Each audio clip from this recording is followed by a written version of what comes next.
Welcome to the Best Hopes podcast. I'm Adam Frower. And I'm Cecil Walker. So, Cecil, we've had a couple of episodes now where we've just kind of broken down hope in general. Mm-hmm. And as we kind of thought about and conceptualized what this podcast was going to be, one of the things that I think you and I do that maybe other people do, maybe we're just weird. I'm willing to accept it. It's just the weird one, but go ahead.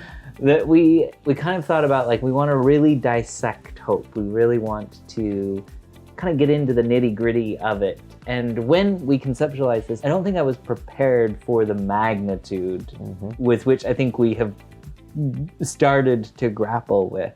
So I think it would be helpful if we just take one sliver at a time and we talk about probably an infinite number of possibilities when it comes to hope. But if we just try to narrow it down to one kind of component at a time, that might make it a bit more digestible. Is that something you think that we can do? I think we can try. We'll see if we can get to the end of all of that.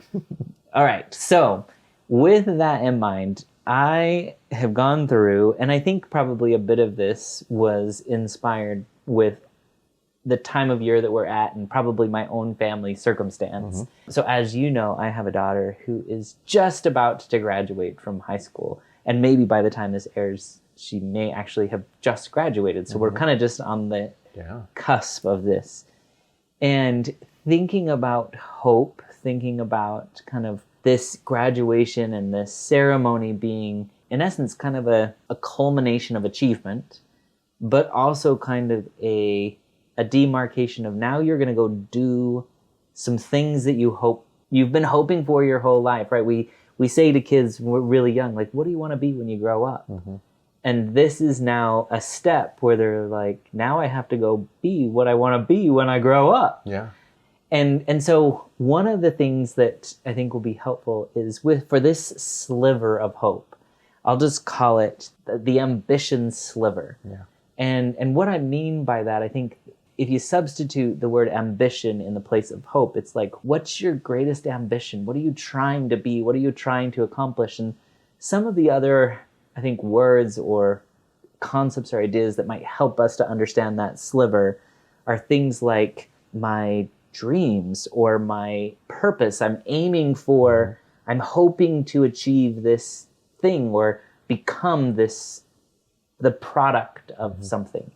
And so I think about my own daughter, and I think about, like, what does she dream of being, and what's the next step in that process, and why she's decided to go to college. How will going to college, taking that next step, how will that help her achieve her dream, her desire? And so there's, again, kind of just this hope and anticipation of, I want to achieve this thing. And so how do you feel about tackling the ambition slice of the pie? It sounds like we're going to answer how to reach for purpose in life. And that is a huge question. But I think everyone can acknowledge, exactly like what you're talking about, going through this graduation stage, everyone could acknowledge that having ambition, having aspirations and dreams seems to be a crucial component to living a life that you're satisfied with. Being able to be happy with yourself. And I think in some ways that kind of is what life is walking the path towards whatever it is that you're saying that are your ambitions, are your dreams. And I really like the word purpose as being one of those things on this list of synonyms, because I feel like, to me, that succinctly puts all this together. In if I'm able to move toward and maybe eventually achieve being or doing whatever it is that I want, I could be filled with a sense of purpose. Purpose in working towards that, and purpose in seeing myself as that when I get there or get closer to that. And I feel like that's a huge part of what graduation celebrations are too. It's not just, look at all the work we did and it paid off, I finally got out, but it's also, I think one of the most exciting aspects to it is, now who can I go be now? What am I free now to do? Look at all these paths in front of me of different things that I could try and directions I could go in. And with this education, how many doors have opened up and how many more doors I now want to go try to open up in my moving forward still. So it's, I think, a big question, but I don't think anyone could argue against that. It's a necessary question. It's a really crucial thing that I feel like is relevant to a lot of people. Yeah, as you were thinking, I was taken then to kind of a couple of other places, really monumental moments in time in the history of our country. One of those was like the founding, right? The Declaration of Independence. It was saying, in some sense, we're writing this down not because they had just fought, obviously, the Revolutionary War, and they had said, like, we're going to fight the Revolutionary War. We're declaring that we're independent, we're free. But a lot of the work still had to come to achieve that dream. There was not officially a trial period, but it was like, yeah, we made this declaration, but can we actually carry it through? Can we actually achieve that ambition that we are hoping for? Can the country become what we envision it to become? And it took work, and I would say, I guess it's still requiring work. Can we actually achieve what the ambition was? But then I kind of jumped from that moment in history to the famous Martin Luther King, I have a dream, right? And again, he's making this declaration of, I have this dream, I have this vision of what we could become. Yeah. But the work required to do that was still, or I guess, again, is still an ongoing work of, can we really create the vision, the dream that he had? And I think hopefully we're getting closer to that dream. But I think sometimes we need these like declarative statements that create this vision. And I think sometimes, like this graduation, it's a declaration of, you now have to go do some work to accomplish what you want to accomplish next. This is a preliminary step, but there's more work to be done. And I think having that dream, having that, recognizing your purpose, then influences every action you make subsequently, or hopefully it influences every action you make subsequently.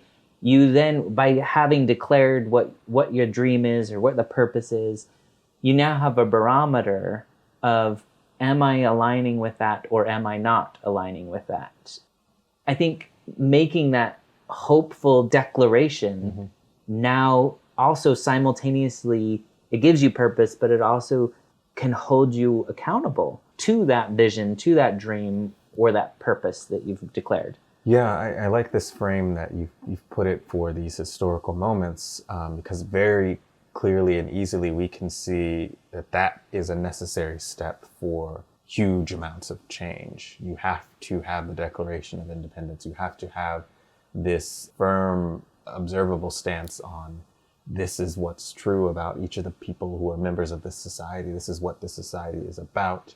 And in Martin Luther King's position, you have to have this clear understanding of, here's what we're fighting for. Here's the future that's possible for us. This is what we're working towards. And we're going to refuse to settle for less than that. And it looks so obvious there, but I think it's also simultaneously true for our lives too. If people were to stop and to say, here's what we're shooting for, here's what I'm fighting for, here's who I want to be, and I won't stop until I'm at least that. I think that huge amount of what's attained could happen for individuals as well. I'm always talking to you about the books that I'm reading, and they sound impactful to me, so I'm just assuming they're impactful to other people. But I'm finishing up reading Steven Pinker's Rationality, and one of the things that he said is that it's not intelligence per se that specifically causes people to have good outcomes in life. Like if you're smarter, you automatically are going to, those things are correlated. You'll have higher income, more education, like all those kinds of things are correlated. But what seems to actually lead to people having satisfying outcomes in life is their ability to be reflective, to be able to sit and think about what they want, who they are, and the ways to go get those things, rather than just constantly reacting to the moment in front of them, rather than maybe even just being impulsive or just letting the moment make the decisions for them. And I think what that says is that it is necessary on an individual basis to be able to say, here's what I believe, here's what I want, here's what I feel is my purpose. And now I've got to, just like you said, align my actions with this thing. If purpose is the sun in this galaxy or the solar system of me navigating life, everything has to have some type of gravitational relationship to that thing.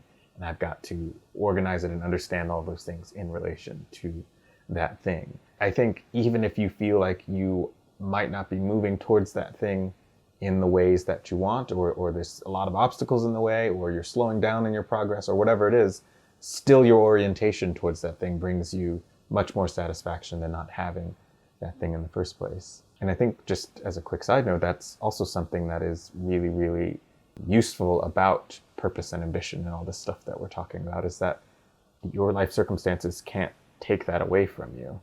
They, you could have every form of oppression on top of you, just like Martin Luther King Jr. and then all of these activists and movements of people had on top of them. You could be in the most downtrodden position possible, all these obstacles being thrown at you, all these things getting in your way, all these reasons to believe things won't get better. But to have a sense of, here's my purpose, here's why I'm doing this, here's what I want to attain, that could still exist regardless of, what's going on outside of you. Yeah. Yeah, I think I really appreciated that, the analogy you made to like the gravitational pull, right? And it's, if you have a purpose, if you know what you're striving for, then it almost becomes like momentum, right? If I make one small step in that direction, I'm more likely to feel the positive outcomes of that. I'm more likely to feel a sense of fulfillment from having made that small step. If I'm moving in the direction of my purpose, I get immediate, I guess, feedback that I'm moving in the right direction. And I don't mean to imply that that's positive all the time, right? Like, if you think about like the revolutionists, they made this declaration and then war ensues, and they're moving. It's not easy. But they keep moving in that direction because they're getting a glimpse of the possibilities on the other side of this are worth having. Yeah. And I want to be able to have that. If you think about Martin Luther King, right, there were still a lot of like sit-ins, and there were still walks, and there were still all these things that had to happen. Civil rights acts needed to be passed, and schools needed to be integrated, and all of these things that, but with each step that happened, with a school that was integrated or with an act that was passed, there's an immediate sense of, this was worth it. Now we have opportunities that we didn't have before. Now we can exercise freedoms that other people have. And so, did we reach the end? No, but we're getting benefits along the way, and there were hard fought. And I think sometimes the hard fighting even makes the achievement more satisfying. Yeah. And so each time we accomplish one step closer, the pull to continue must get stronger, because now I feel this sense of accomplishment. Imagine what I'll feel when I make the next step, when I accomplish the next thing. And so I do really like that image of that gravitational pull, that if we're moving, we'll feel a sense of wanting to continue. Yeah, I feel like I really agree with this point that I guess both of us have kind of intersected on, in that just an orientation toward that purpose is significant, even if you feel like you are having trouble moving in a progressive way towards that thing. And I think that's hard to see because, our lenses of history and of our lives have always been oriented towards whatever they're oriented towards. But if there was no Declaration of Independence, if there was no predetermined set of, here's what this country is about, here's what we believe, here's the ideal that we should try to attain, we would have to destroy ourselves over and over and over to try to upgrade, to try to evolve into the next thing. Rather than modifying and growing, it's this doesn't work and we need to do something else. Martin Luther King couldn't say, we're just trying to fulfill this declaration of all men being equal and all these things that, are enshrined into the DNA of the US. his speech would have been something different. I have a dream of a totally different country. We need to start over. We need to do something totally different because right now we're purposeless. Right now we're not able to put our gaze on anything that, could actually be attainable or has been set out already by this country. And I think the same happens on an individual level too. If you find yourself floating a bit purposeless or not quite having ambitions to guide you as you navigate your life, it's hard to feel like you're growing. It's hard to feel like you're doing something, you're accomplishing something. It's hard to even feel like you know which direction to go in to accomplish something because you don't have something to orient yourself toward. But I think on the flip side, when people do have those things, it feels unquestionable. It feels like, well, of course I'm going to, like that gravity analogy, gravity's going to happen. You're going to just move toward that. And like you're saying, every step you take is going to accelerate. It's going to build up momentum. It's going to keep you going in that direction. Over the years, I've seen lots of college students, and being right in Midtown in Atlanta, a lot of them are Georgia Tech students, and Georgia Tech's known for a lot of engineering and like people who want to work for NASA and want to work for these big tech companies and aerospace companies. Their ambitions usually take them through Georgia Tech. Those are those kind of people that goes to that school. And when you ask them about purpose, about who it is that they want to be, and I think an even bigger question of how they know that this is just the right thing for them, that this is where they're supposed to be, it feels like it's bigger than them. Like it feels like this is what's going to fulfill me as a person, but also this is how I'm going to contribute the most to everyone, to society on a grander scale. It just feels like this is an immense thing that I'm both getting to participate in and enjoy, but also it's through me that we as a society are fulfilling something bigger. And that kind of purpose, I feel like no matter what, you fail a test, you struggle in some ways you weren't expecting to struggle, whatever. But when you're on a path with that kind of purpose, that kind of gravity, nothing matters. You're going to keep moving. You're going to keep finding some way to fulfill this thing that you're looking for because it's too significant. It's too important. Yeah, as you were talking, I had a thought that I haven't really thought about before, but I think having a specific ambition or having a specific purpose is a really important component, and having an awareness of what that is really important. Just like, those Georgia Tech students, or just like my daughter who's going to go to college soon, you have to declare a major, right? You have to say, I'm going to study this. And what that then determines is, well, then these classes are classes that you need to take. These are classes that you can take. And then by nature, all of these other classes are unavailable to you. You're not allowed to, or you shouldn't take those. It will delay you. It will deter you. And so that gravitational pull is predetermined. By making this decision, I'm going to study this. These subsequent decisions are in some sense made for me with more or less flexibility, I suppose. But I think sometimes people don't pause, or they're not deliberate about having that personal awareness of making that declaration of like, okay, this is my ambition, or I feel like this is my purpose. And if you don't take the time to kind of delineate that for yourself, just because of the nature of gravity, you'll get pulled to something. You'll find yourself in a job that maybe you don't like because you need to pay your bills. So you take a job that is unsatisfactory to you, but it's a job, right? Yeah.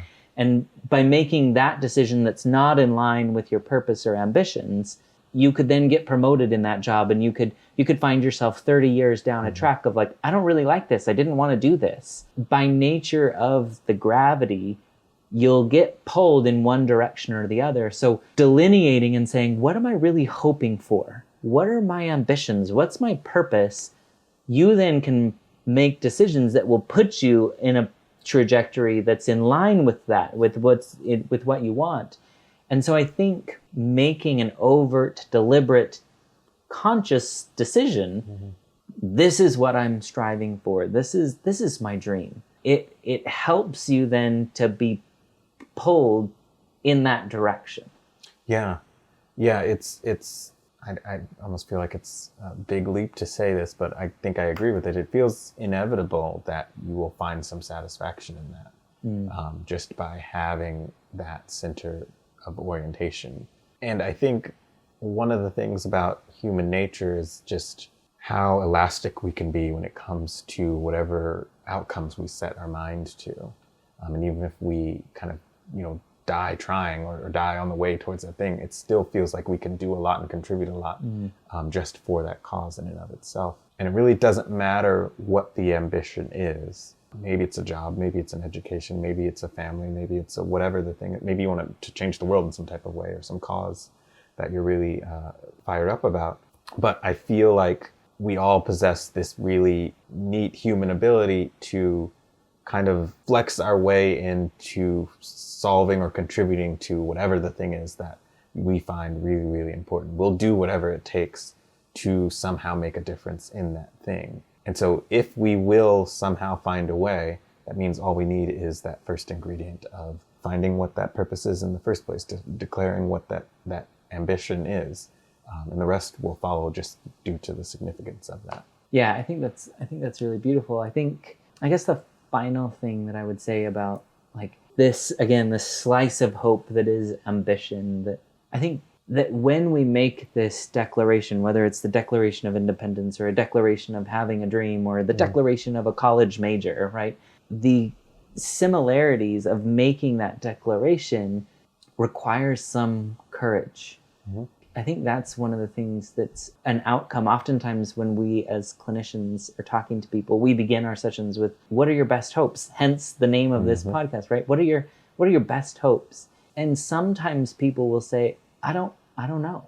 I think making this declaration of saying, you know what, I really want this, or I feel like my purpose in life is this, that requires some courage. And so I don't want to imply that like you can just, haphazardly make a declaration and then you're moving in the direction you want to go. I think that's one of the things, I guess, that I would be cognizant of, is that because the gravitational pull is so strong, really, really being clear and having the courage to say, I think of all the things I could achieve, of all the things that I could strive for, this is the one that I'm going to go for. It might be hard. It might require a lot of introspection. So I don't want people to, people had to be willing to go to war. People had to be willing to go to prison. People, they had to say, I'm willing to do really hard things because this purpose is worth it. Mm-hmm. And so I think that's an important component, is ambition is hard work. But I think if you asked any of those people, they would say the work that was required was worth the dream. And so I think it wouldn't be fair for us to just leave and say, just declare it and then you got it. It might be harder than that. Mm-hmm. I agree that there is work in there, and that shouldn't be overshadowed by the sentiment I think that comes with talk about purpose. But you're right. I think when you've landed in the right area in terms of knowing what it is you want to shoot for, the work very easily feels worth it. It feels like, I can't live any other kind of a way. This is the way, even if I got to do, a million things a day for it. I remember in college when I was trying to decide what I wanted to do after undergraduate. And as you know, I double majored in music and psychology. And I remember having meetings with my psychology professors, numerous ones, and meetings with numerous music professors, just trying to get an understanding of what my options were and how I was going to decide where I was going to go. And on the psychology side, they all said, well, you were great in this class and you're good at these things. Here's all the things that you could do. And it sounded really, really fascinating, interesting, and I could picture myself in lots of these other places. But on the music side, almost all of them would say, well, most of the people who go in this direction feel like they can't do anything else. Like maybe they are able to do other things, but they have to do this. They would sleep in their car for this. They would go hungry for this. If all they had was this would be enough. And I remember thinking like, well, I think I want this, but I'm not willing to do that for it. I love music. I've appreciated being able to dive into it in the ways that I have and majoring in it, but I don't feel like I have to do that for it. I don't feel like I'm so called to it, that this is such a huge purpose for me that's the work that I'm willing to do for it.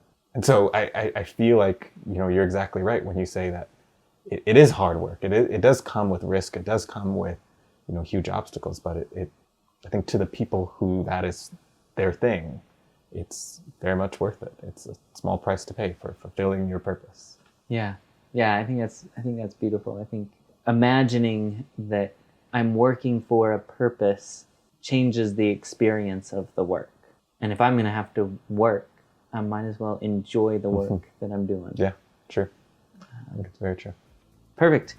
Well, hopefully that inspires some of you to go strive for your dream, to achieve your purpose. And I guess the other thing I would say is I appreciate that I get to do this with you, Cecil, because I feel like this accomplishes one of my dreams. I feel the same. I'm very appreciative of this. So until next time, go build hope.